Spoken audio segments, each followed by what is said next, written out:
Matt, what did you make of that? It felt like you had a lot of possession, a lot of chances, but it just seemed to lack a clinical edge. I mean, there were so many chances in the game, but you didn't obviously take any of them. Yeah, we lacked a clinical edge. I thought we lacked any composure at all. You know, we talked about building a game and earning the right through our actions, but we just come up with individual errors. Quarter-final of a cup, and we've come up with 5 or 6 play one errors.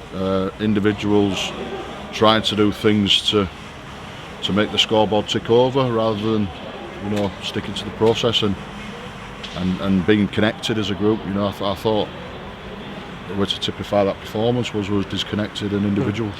Yeah, well, like you said, it was the play one errors, and like I said, there was a lack of completion. Which I know any rugby coach would bang on about that, but that must have frustrated you. There were so many sets that weren't complete, and that's always going to be a killer when you're trying to score points.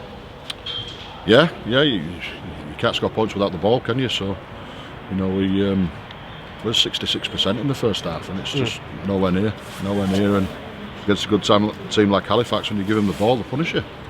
You know, and I thought Louis Jouffre today has played in a dinner jacket. You know, he's had a great game and he's ripped us apart on our left edge, but you know, there's nobody got gloves anywhere near him. And if you looked at our tip sheet, it's the exact opposite that we spoke about. You know, we spoke about putting pressure on him and Joe Keys and making him defend as much as possible, and we just haven't done it. We've just been disconnected both in O and D. Yeah, well, it's like you said, I was going to mention about Jouffre. He was really important in their attack. He was enormous for them, and obviously Tom Holmes is massive for you. That must have been an enormous blow to lose Tom so early after making that brilliant tackle to save a try as well. Yeah, it was a massive blow. You know, we had a plan of rotation, so you know, Billy Jowett was going to come on and interchange with Jordan Lilly at 9 there, and then, you know, we always said that 60 minutes for Jack Walker was always going to be enough tonight. So you know, at that point then, you know, Tom was going to go back to fullback, where he's been one of our better players all year. So to lose the ability to do that was tough, and played a part in what we delivered out there, but we can't blame it all on that. No, we saw Tom walking about at the end. Are you hopeful that's not going to be serious, or have you got any early, given it was so early, have you got a sort of diagnosis by now, or are you not sure at this point? No, it's a knee problem, so you know, the medical staff are going to have a look at it, and you know, they'll do what they do. They're fantastic. They'll get Tom as healthy as they can as soon as they can. Luckily, we've got, you know, a week off next week, and there's no game for him to rush for next week. So, you know, I'm hopeful that it'll be all right for Barrow away, but I can't tell you 100% yet. You mentioned that rotation there, and obviously Billy having that first clip where he's dropping the positions. Was that just the reason why George didn't play? Was it purely just to rotate John Flanagan and give him a week off, or has he got a little lock he's carrying? No, listen, you know, I had an honest chat with George before Batley, and you know, he's not on his own, but there's been a couple of performances that are below standard for George. You know, he sets himself very high standards, and you know, been a little bit below par, but like I say, he's not on his own. The part of the plan today was that we'd play with a real quick ruck, and Billy and Geordie both give us, you know, pace out of there, and they're a threat, and both have been particularly good there in the last couple of weeks as well. So, you know, that was the plan. Just try and speed the ruck up and take advantage of their middles when they're tired. But as I say, 10 minutes in, that plan went to the wayside.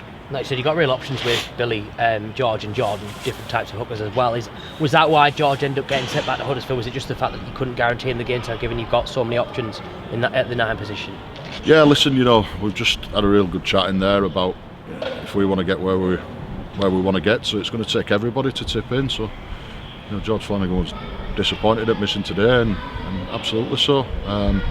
But he's still got a big part to play. So I meant George Roby with that one. Was that why you had the options there that you didn't need? You couldn't guarantee in game time. I think I said that in an interview I've done previously, that we couldn't guarantee George Roby game time, and when you take people on loan, you know, they come into play, not to sit in the stands. So you know, with the fact that George Flanagan and Jordan Lilly and Billy Jowett give us what they give us, you know, it's tough to carry 4 9s. So that was the decision behind that. Yeah, and we talked. You talked a bit in that sort of the way mix up of Jack Walker playing. Obviously, the 60 minutes was planned. It's tough to take too many positives, but for someone that hadn't played for 3 months and played an hour, he didn't look like he'd been missing for 3 months. For the most part, he seemed to do a decent job. He must have been pleased he seemed to get through everything okay after so long without playing. Yeah, I'm delighted that after 12 weeks he's come through 60 minutes, unscathed, so to speak. He'll be sore, I'm sure, for a couple of days, but that's just the fact that he hasn't played for so long.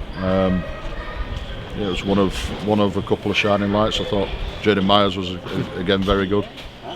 But yeah, we shouldn't be searching for shining lights in the at the stage of a prestigious cup competition, should we? It's a little consolation just because I know what Jack's been through and and the stress and strains that he's been under for the last 12 weeks. But it is very little. Yeah, well, like you said, it was such a huge opportunity for the club and the city. So that's one of the biggest disappointments tonight, that's kind of gone by the wayside with a bit of a whimper, really. Yeah, we just talked in there, and we just didn't earn the right. We didn't earn the right to play. I thought we looked a little bit flat at times. But again, we've got to earn things. We've got to be prepared to roll our sleeves up and put ourselves in a position where we've built a game and we can play on the back of it. And we didn't do that tonight. And again, risk of repeating myself, but you can't do that without the ball at 66% completion. No, and just a final couple of ones for me, Matt. Obviously, with a few lads seem to be struggling there, particularly poor Ben Blackmore on the wing. Was that just kind of a little knock at the end? Is it nothing too serious? So see a few lads kind of went down. Some of it looked like cramps, some of it looked like could be something worse. Or how are all them other lads that would sort of struggle at the end? Yeah, I think Ben took a knock to his back, but again, because we had what we had on the bench, which was Kevin Apple came off with a back injury, who was struggling. Tom Holmes was done after, I think it was 7 minutes. We had to ask people to try and push through the pain barrier there at the end. We was down on troops and down to the bare bones, and that's been us really. The 21-man squad we had. D. Foggin Johnson pulled up. He was no good, so he wasn't available for selection. That's where we're at. We've managed to bring Jason Gary in, and hopefully this 2 weeks gives us a little bit of time to try and get some other boys fit and healthy. Yeah, I've got to say, old to have AJ, but I know he's been carrying knock for a while now with his ankle, wasn't it? Yeah, AJ's been carrying a bit of a knock on his ankle. He could have played today. But we thought we had enough within, Kevin Apple, Chester Butler, and Bodine Thompson, who can all play back row. And as you saw there, Chester and Bodine can both play in the middle as well. So that gave us a lot of rotations within that, but the planned rotations, as I say, went to the wayside after 7 minutes. Yeah, no, thanks.